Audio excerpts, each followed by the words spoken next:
If you have ever been out there in the internet, you've always heard of these stories of how in the next few years United States will crash and burn and some other country, most likely China or Russia, will take over. And the prediction has been that, I don't know, in the next 5 years, and then the 5 years pass and United States still at the top. I mean, at this point, the people who claim that United States is going to fail in the next few years can be equated to those pastors or like prophets who claim the world is ending at some point. Then there's this drama around it, and then that particular day comes and goes, and then everything goes back to normal, and then they want to act like they never said that the world was going to end. But again, you also have to admit the fact that, I mean, if you compare the 80s to now, America is not the America you knew back then. Even with all these people who claim all these things about America, America still remains the most preferred destination for people seeking a better life. Now, 10 reasons why you should never move to the United States. I don't think that is something you tell people, most likely in Kenya or Sub-Saharan Africa, or even some parts of the world, and actually listen to you and not move to the United States the first chance they get. But I think there are certain countries, like maybe in Scandinavia, that if you told them to move to the United States, they'll be like, "Oh no, I'm all right, I'm fine." Anyway, you and I are going to watch this video and react to it, and do not forget to subscribe. So let's go.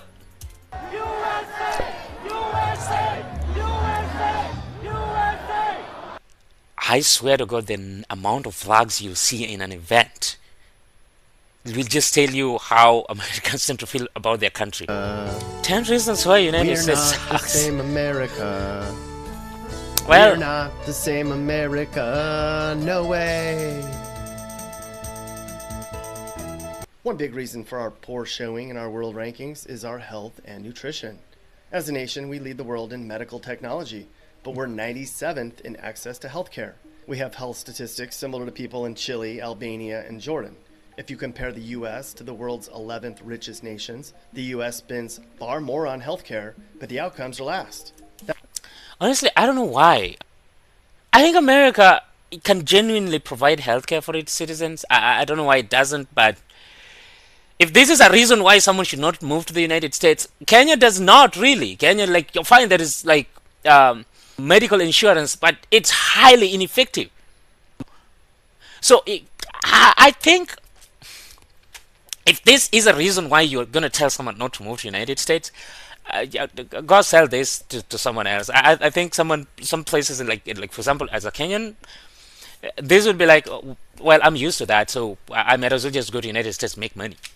The Affordable Care Act in 2010 was supposed to provide relief in terms of cost and access, but sadly, it's been statistically proven that countries with nationalized medical systems outperform us on... Could it be because the Affordable Care Act is called Obamacare, and some of the politicians in your country don't like the fact that it's called Obamacare, and they have actively gutted it?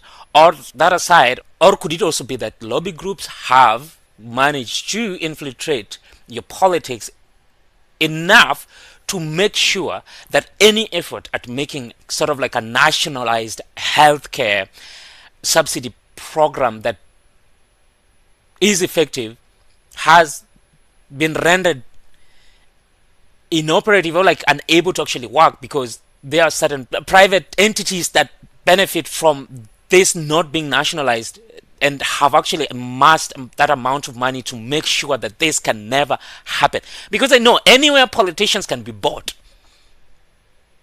And I can assure you, just like your politicians back in a third world country can be corrupt, a politician in a first world country like United States can be corrupt. When you look at mental health, we're winners again. And by that I mean losers. The World Health Organization says we have the third highest depression rates in the world. Shit! Nigeria is here? To be fair, I've talked to a lot of Nigerians, and a lot of Nigerians have told me that they basically have given up hope in their country. I've also asked a lot of Nigerians whether they're patriotic to Nigeria, and they have told me they're not. So that is that. I'm not anti-Nigeria, by the way. Depression rates have tripled. In terms of suicide rates, the US isn't crazy high. We rank 34th in the world for suicide rates per capita, but it's going up fast, pal. Our nation's suicide rates are up 30% since Wow, the year that's a lot. 2000 and up 50% among girls and women. Whoa. And you can bet social media has a lot to do with that. We're a country of stimulants, we are. Drug, alcohol, and prescription medication use is climbing. That would never stop anyone from moving to the United States. But boy, oh boy, there is a drug problem there. I can say that based on just what I see from the media. I could be wrong. Media can be biased sometimes. But again, it's American media anyway. So I can say someone is hating on them. If at all, they're hating on themselves. 1 in 10 kids in the USA lives with a parent who has an alcohol problem. Yo, bro, like if you ever lived with a parent who is an alcoholic,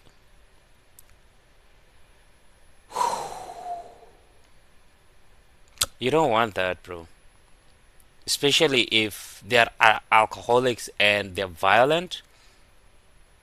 Like my dad, especially, was not really an alcoholic, but he loved alcohol. Like a day would not pass with him not get drunk, and every time he would get drunk, oh my god. Now, what about crime?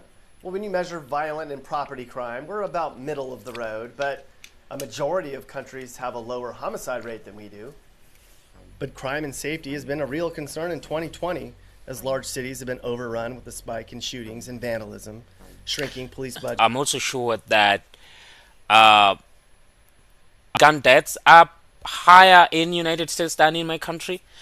But that again would never deter anyone from my country from moving to the United States, just to be clear. But I've watched movies of kids just go into a store and rummage that place, and I'm like, okay, fine. I'm not saying that looting is American. We also loot. We loot a lot. But some criminals just band together and just loot. I mean, that's a thing. But there are times I would see that in the United States, like, this is crazy. And they're just teenagers. We lead the world in percentage of people locked up, and we spend by far the most on keeping people behind bars. More than 2 million Americans. That's a lot. So basically, the entire population of New Mexico is in prison, at least. Comparatively. Of course, we have a ton of jerks who do deserve to be in jail, but are we doing something wrong? A lot of other countries are educating, counseling, and treating our criminals' addictions and helping them transition into the job sector. Not us. On the freedom metric, we lag in sharing political power among all citizens. We rank a shameful 100th in the world when it comes to discrimination against minorities. While anyone is capable of reaching the American dream, and clearly anyone can rise to power within our political system, it's still skewed towards one demographic. To be honest, I don't think racism and discrimination is anything that can stop anyone from moving to United States. No, absolutely not. We rank first in greenhouse gas emissions. We only have the world's 40th best water supply. But in terms of overall pollution, when you measure chemicals in our water, the contamination in our soil, like almost at the bottom. Yeah, these things happen in America, but the people who are pretty rich based off of them. But again, I don't really have a knowledge about all pollution in America. But I do know it is a very big debate. Some people believe that global warming is not happening because it still snows. I do believe global warming is happening because even back home, I tend to see certain extremes that were not there before. There's a time it didn't rain for a very long time, and we live in just next to like rainforest. So like mostly we were used to a certain, like, throughout the year we would have like probably 2 or 3 straight months of rainfall, like long rains, and then another 2 or 3 of short rains, and therefore we were mostly green. But then there's a time when it stopped happening. A lot of things changed. And why is that changing? It's changing, and we can see it, and it's called climate change. I mean that's the most basic explanation I can give. Yeah, but again, climate change is not stopping anyone from moving into the United States. So Education-wise, it's all over the place. Yeah, we rank number 1 in the world for quality of our universities, but we rank 91st in the world when it comes to access to quality basic education. like, honestly, America has some of the best universities what I don't usually understand is how some of them can have these great schools and be so wrong about certain things. and double down on those wrong things, triple down and quadruple down. And if you give them facts and those facts are wrong, and all of a sudden those like experts are biased, and they'll tell you that it will take only a Google search. But then if you do a Google search and you find that what you're talking about disproves their claim, then it becomes that those things you just Googled are actually authored by globalists that do not have the United States interest at heart. So it's a wild debate. But that is not stopping anyone from moving into the United States.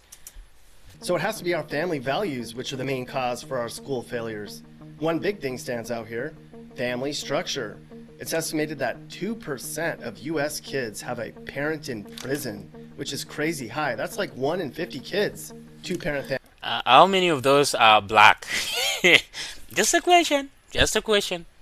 Almost a quarter of US kids under the age of 18 live with one parent and no other adult, which is 3 times higher than the world average. So maybe the eroding American family structure is setting up our kids for failure. Chasing the American dream puts undue stress on Americans. I think all these things are really, really concerning for an American. But again, you haven't scared me enough to tell me why I should not move to the United States as a Kenyan in Kenya, someplace. Like, to leave that, to move to the United States to have a crack at a better life. Way too many hours. 1 in 10 Americans works more than 50 hours a week, which is... Again, I think as an immigrant who wants to move to the United States, working 50 hours a week is not scary enough. Actually, they would welcome it. They would want to come here, grind, and then get the hell out if they can. You haven't scared them enough. They're coming. Okay, I don't think they're coming. Trump has scared them pretty good. In places like New York, LA, Seattle, and Portland, more than 500,000 Americans sleep without shelter each night. Homelessness crisis is a thing around these places, to be honest. And that's why the homelessness situation, that can be scary enough for someone not to move to America. Now, that is something. You hadn't said something until you said it. That can actually spook someone, but I don't think enough. Some people would still come. Anyway, please subscribe, comment, like. And why? I don't have a reason other than because it is good to do so.